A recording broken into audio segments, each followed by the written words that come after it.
லூக்கா 11ஆம் அதிகாரம் வசனம் 5 முதல் 13 வரை.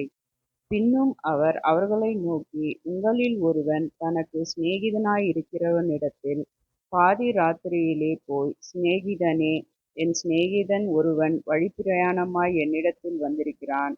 அவன் முன் வைக்கிறதற்கு என்னிடத்தில் ஒன்றுமில்லை. நீ 3 அப்பங்களை எனக்குக் கடனாகத் தரவேண்டும் என்று கேட்டுக்கொண்டான்.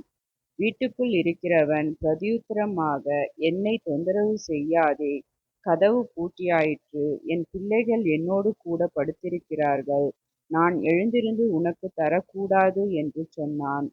பின்பு தனக்கு அவன் சிநேகிதனாயிருக்கிறது நிமித்தம் எழுந்து, அவனுக்குக் கொடாவிட்டாலும் தன்னிடத்தில் அவன் வருந்திக் கேட்கிறது நிமித்தமாவது எழுந்திருந்து அவனுக்குத் தேவையானதைக் கொடுப்பான் என்று உங்களுக்குச் சொல்லுகிறேன்.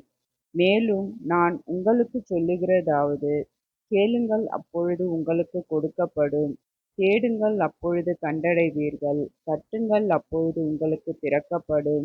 ஏனென்றால் கேட்கிறவன் எவனும் பெற்றுக்கொள்ளுகிறான், தேடுகிறவன் கண்டடைகிறான், தட்டுகிறவனுக்குத் திறக்கப்படும்.